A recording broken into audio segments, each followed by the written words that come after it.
Well, you have those people that are out there missing. They're alone out there. And then you have those that are taken. And that's what this show's about. To be honest, we need to start caring.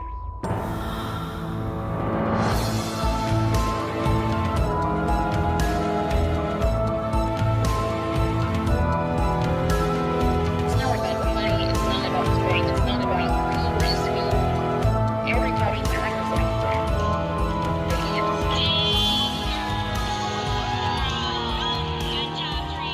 The missing are a huge diversity of people. They're young. Hello guys, welcome to Talking News. Please subscribe and like right now so you don't forget. Also, hit that notification bell if you would like notifications. Happy holidays guys. We have the new year approaching pretty fast, and here's a story I want to share with you guys. She is missing, so and that window is closing. Please don't forget to share. And on this Christmas night, sadly, with a family who is begging for help, teams of volunteers spent the day searching for any sign of a missing Washington County woman. Her name is Allyson Watterson. Watterson is still missing. She was last seen Sunday by her boyfriend, Benjamin Garland, who told deputies they'd been hiking near Old Pumpkin Ridge Road and somehow got separated. Deputies say Garland found a truck on someone's property and slept in it overnight Sunday. Then Monday, Allyson was reported missing, and the official search began Tuesday. Searchers, along with 50 volunteers, spread out to search the heavily wooded sections of the area, while a National Guard helicopter and drones helped search from the sky. Ground found clues that will change how they search for her tomorrow. The focus of our search is going to be a lot more, it's going to slow down quite a bit, and we're going to really need to have just trained personnel doing that type of searching. She hasn't been seen since Sunday when she went for a walk near North Plains. Search crews have been out near Old Pumpkin Ridge Road. Friends and family are desperate to find her. She's such a harmonizing person. I can't say enough good things about her. She's beautiful inside and out. She's a very special person, and I will do anything to get her home. So I gotta find her. I made a promise to myself that I would find her today. Allison's boyfriend was not part of the search. Instead, he appeared in court this afternoon on charges unrelated to her disappearance. He was arrested on outstanding warrants for a case where he's charged with unlawful possession of meth, and another case where he was convicted of several charges, including assault and unlawful use of a weapon. A Washington County woman who's been missing now for 5 days. This is 20-year-old Allyson Watterson. She disappeared while hiking with her boyfriend near North Plains last weekend. A little bit more about what the sheriff's office confirmed for us yesterday, that they've actually got some information now that's helped them kind of hone in the search a bit and to focus it.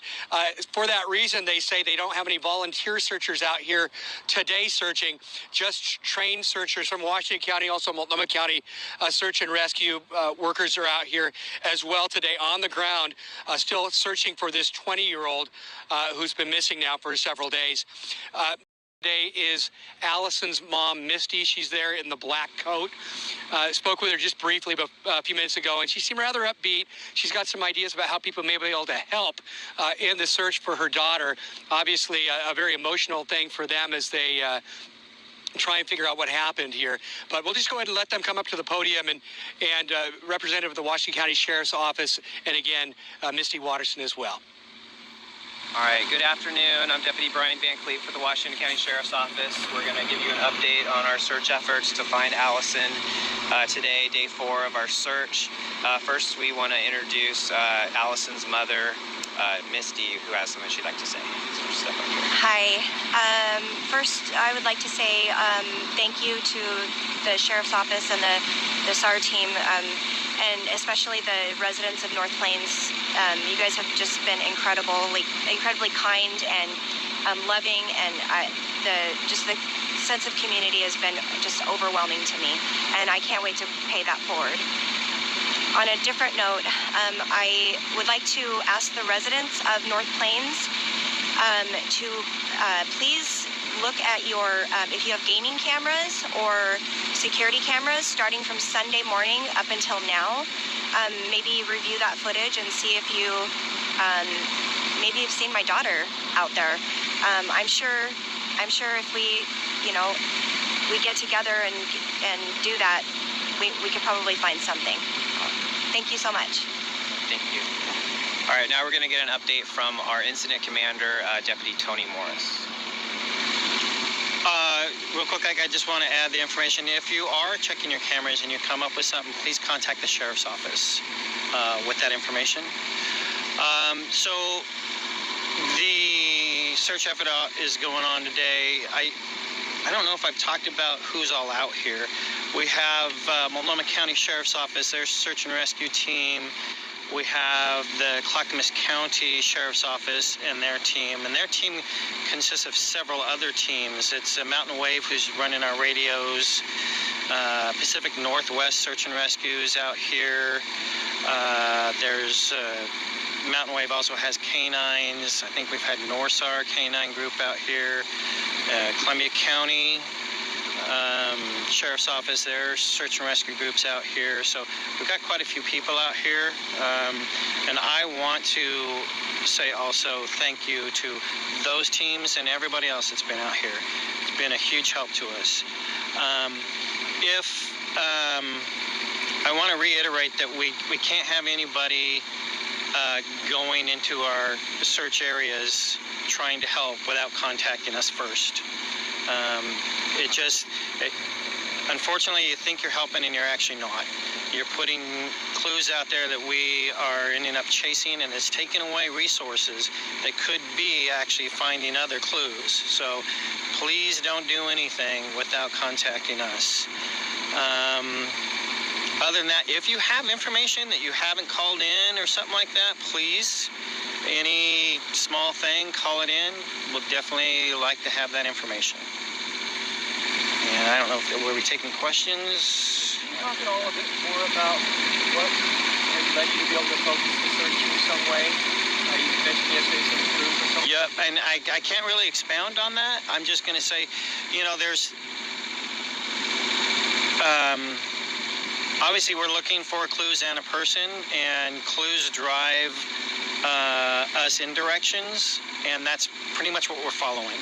I don't want to expound in what we're finding because, unfortunately, if you've been on social media at all, information is just flying like crazy, and I just can't take the chance that, information is going to be misinterpreted. Can you say whether it gives you the type of information you get gives you hope for a positive outcome? We're holding out hope the whole way, and we're going to keep putting out as much effort as we can.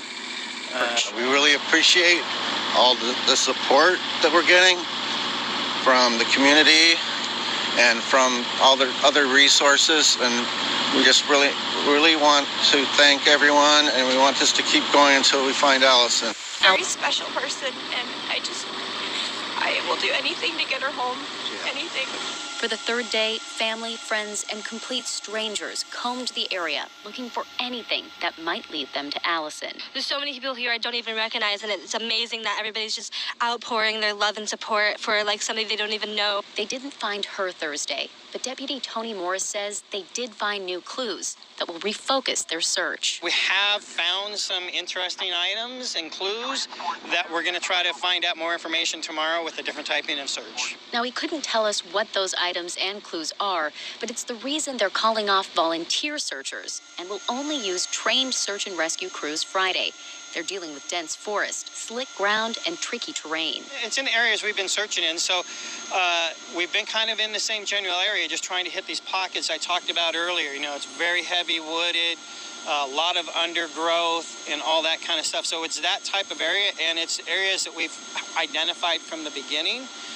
It's just getting resources in there. State of Oregon versus Benjamin Hunter Garland. Allison's boyfriend was not part of the search. Instead, he appeared in court this afternoon on charges unrelated to her disappearance. He was arrested on outstanding warrants for a case where he's charged with unlawful possession of meth and another case where he was convicted of several charges, including assault and unlawful use of a weapon. Okay, so let's talk about this story a little bit. What we're learning right now, and I want to go over what the latest is that on December 22nd, Allyson Watterson went missing. And supposedly, According to the media and what we have learned through the news and social media, is Allyson and her boyfriend Garland were out hiking and they become separated. But we're learning that her mother, Misty, the mother of the missing girl, Allyson Waters, says that that is not the story of what happened. That the initial reports and stories that had come out and suggested Watterson and her boyfriend Benjamin Garland were out hiking together in the area were false. In fact, Friday the 27th of December 2019, she said the couple was in a small Washington County city to visit a friend. They were traveling in a car when they had car trouble. And at that point, Misty says that her daughter and her boyfriend went looking for help.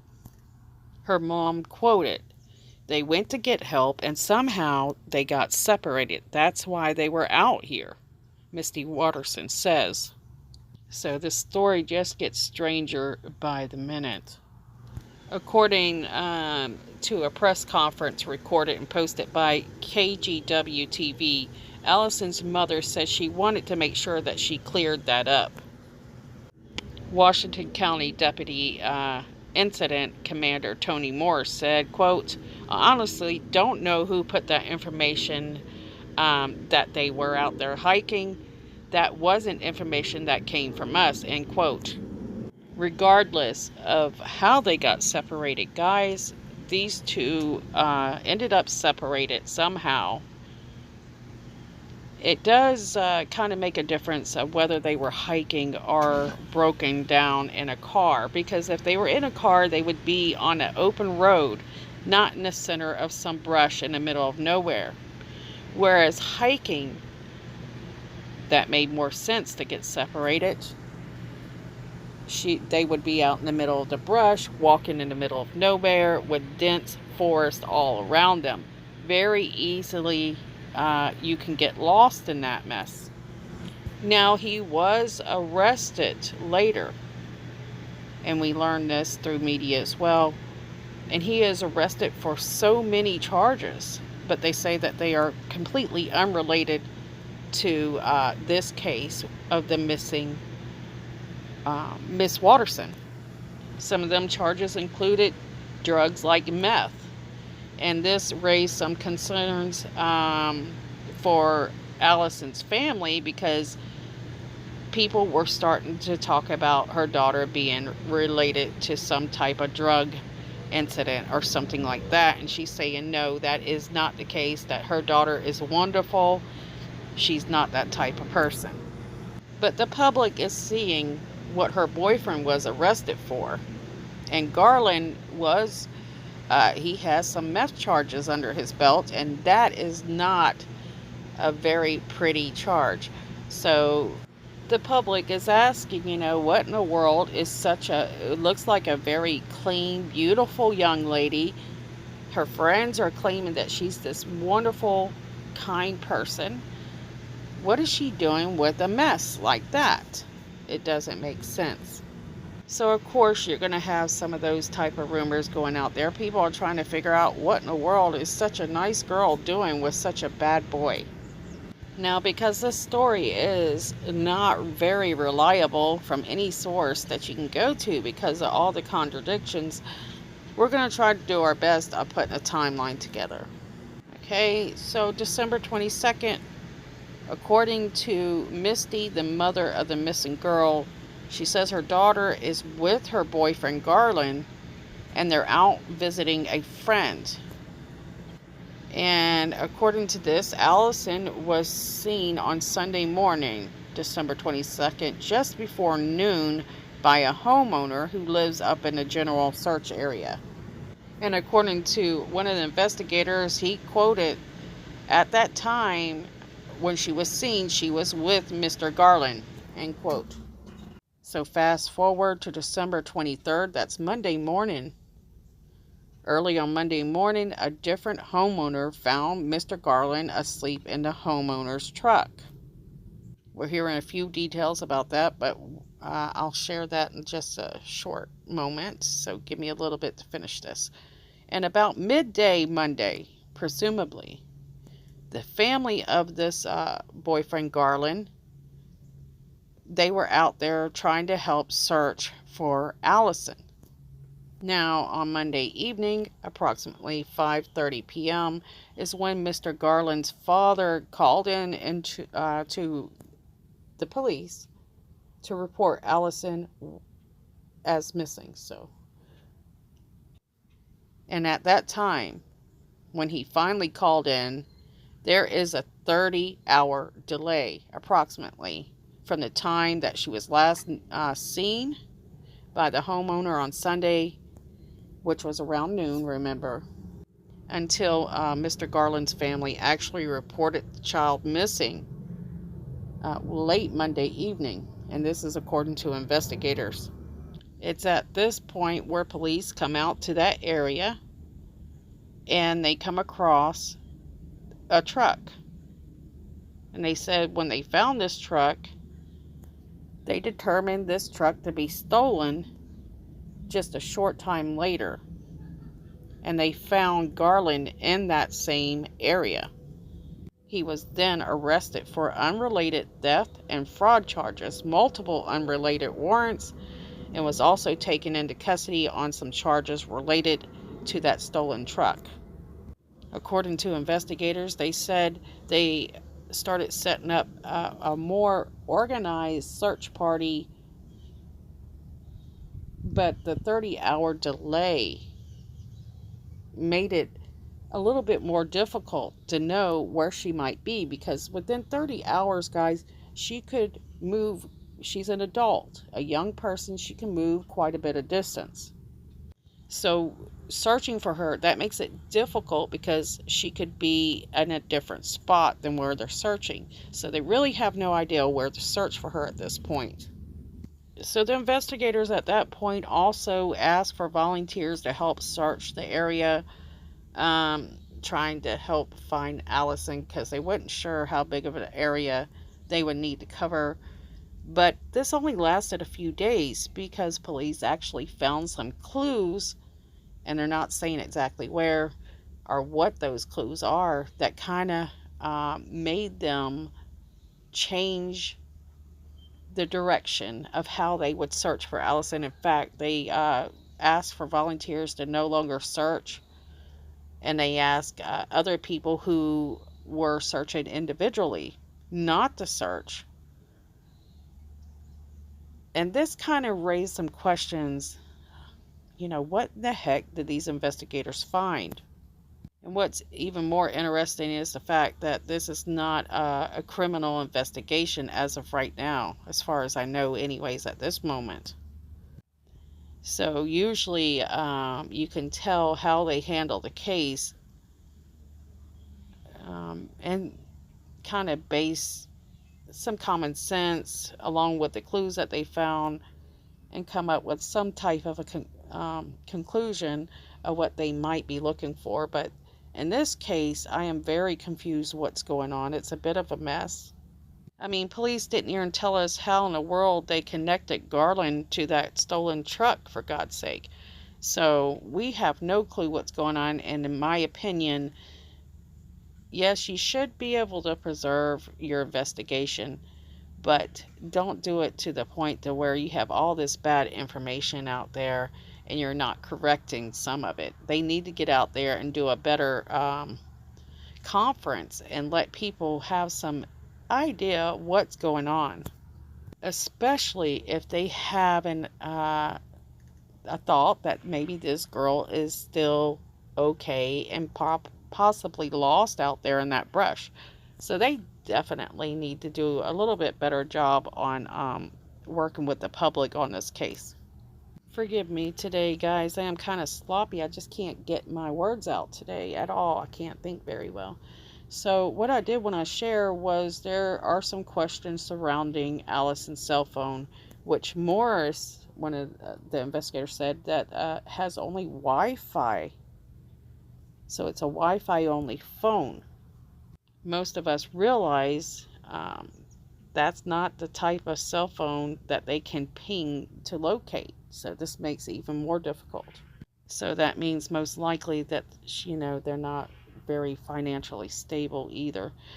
Detectives said that someone reported getting a knock on a door Sunday night after midnight into Monday morning. And if any homeowners experienced something similar, even if they didn't answer the door, to please report it to the sheriff's office. He again stressed the importance of the residents checking their cameras for sightings of Allyson or Garland in the area. So they're just trying to figure out what in the world Allyson and Garland, where they were, what they were doing that Sunday afternoon through Monday. It's so very unclear exactly what is going on. The timeline right now is such a mess, and it doesn't make sense to me why it's so messed up. It's very hard to get it out there in a way people can understand it. So it just really doesn't make sense. So we have this couple, they're driving to go see a friend in the middle of the Washington area. I don't understand that area right now. The car breaks down. Somehow Misty knows this. And the phone is only Wi-Fi. Am I not getting it? Does somebody know how she possibly was able to get in contact with her mother with a cell phone that only works on Wi-Fi? So we are hearing rumors that there were knocks at a door in the area that the investigators are searching. They're looking for people that might have heard knocks on the door. So maybe Garland doesn't have anything to do with the disappearance of this girl if he left her alone and went searching for help. This story, right now, you can put in 100 different scenarios of what happened to this girl. And this is because we don't have anything pointing us in any type of direction. So we don't know whether to keep looking for her out in the woods, at least us as the public. It's just very hard to know what is happening. One thing I do know is I'm trying to figure out how in the world did her mother get in contact with her to know that the car was broken down? And when did the mother lose contact with her? Next, we need to ask, how did the two get separated? What time did the car break down exactly? Did he leave her there to go get help? And if he did, how did he end up with somebody else's truck? Did he steal a truck and come back to get her? And she wasn't there any longer? He called his parents come out. They try to help find her. He doesn't call the police. That makes sense if he stole a truck. It is a complete mess, guys. This is probably one of the worst investigations I've ever seen. Well, at least the information we're getting on it is just absolutely horrid. None of it makes any sense whatsoever. Who found the guy sleeping in the truck? And how did he find him sleeping in the truck? And what happened?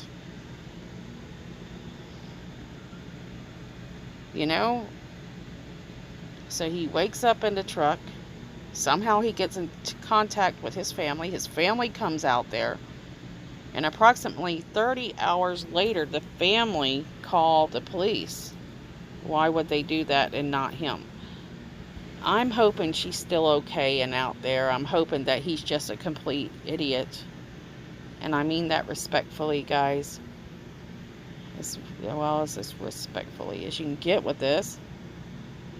But that she's just out there lost. I'm just hoping nobody picked her up. I'm hoping nothing happened to her by the hands of Garland. I can't even guess on this case, but anyways, I do want to share this story. I wanted to make sure that I shared everything that I knew with you guys, and there's not much to know right now. It is interesting how they are saying that she's a very good girl, kind-hearted, but she's with this guy that seems to have a not so good background. You know, that's just opposites attract. So something isn't right with the case, and I certainly hope that investigators figure it out and figure it out quickly, because that window is closing. That window where you have a chance to find her, okay. What's interesting about this area is the people that you see talking on the media, they seem to be in their own tiny little world, and it's very obvious that they're not around big cities and modern human lifestyle. They're just untouched from the reality of what most big areas are experiencing as far as criminal activity, the population around you. Very, very naive. And I found that interesting, that we still have places like that that are kind of untouched from time. They're very blissfully unaware of the time that most of us live in. And the way that they speak is so different. They believe, of course, everybody wants peace, but they speak in a way where they believe that everybody can have this amazing peace. But they don't live near Birmingham and all those Chicagos that are leaking into other smaller towns and states. I mean, crime is spreading faster than peace. So I just think that they're lucky to have that type of area still, because that really doesn't exist in a lot of places. But I do hope this community is able to recover and find this young lady. Maybe there's still hope that she's out there. I mean, the investigators know something. They're not sharing it, but they're also, they haven't changed or updated information in a way that you can figure out, which direction they're going. We know Garland is in their custody, so he must have told them a lot more than what we're hearing right now. And why in the world, they're saying that they didn't want social media and stuff to make up a bunch of accusations. Well, you can't give the world nothing and expect, for them to not say anything. If the investigators don't come out and do a briefing, people are going to come to their own conclusions, so it can backfire. So you have to give them something. So this investigative team is, I'm not real happy with them, because we know this guy, they can at least tell us why he was sleeping in that truck, how they found out that he was sleeping in that truck, and perhaps even give us a clue as to how they got separated. I'm not asking them to jeopardize their case, not at all. But right now, I know it's their job to find her. But there's people that are out here wanting to know what's going on. And the investigative team is not able to do that. Clearly, they're not used to dealing with speaking to the public on, a case very often. It really just, you think about it, that's what you do, especially if you see it and it's put out there for you to see it. You're going to wonder what happened, what happened, and you can't figure that out. You're thinking, if they were together, why did he leave her to go get help? And why is it when he returned, she was no longer there, if they were in the car? And why, if they were hiking, why were they hiking in a place that is not a place that most people hike? And I really want to know why he stole that truck. Please know that answer. And all we can do, guys, is just, cross our fingers and hope for the best for this family. I hope they're able to find her sometime today. especially, just find her very soon. And I want to put out there, ladies, always have some way to protect yourself. Always be aware.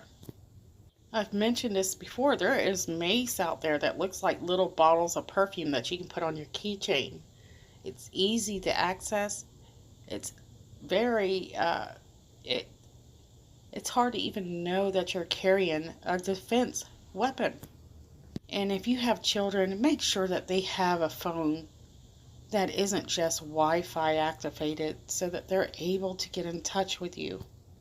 I don't understand that area. Maybe it's the way that they have to, maybe all of them do it that way. I don't know. But definitely always have a way to communicate with others. Make sure you find a way to do that. I know when I get through with this video, I'm going to look up, how the Wi-Fi call works exactly, and, what's the distance, the furthest distance it can work. I am not familiar with it. I'm going to go ahead and close this out and we'll send our blessings from this channel to the family, friends, all involved with this case. And we are wishing and hoping for the best for you guys. My gosh, nobody would ever want to go through this, especially on the holidays. And please, guys, speak to your daughters, your sons about, being safe and more aware. Thanks for watching, guys. Thanks for caring, and I'll see you guys soon.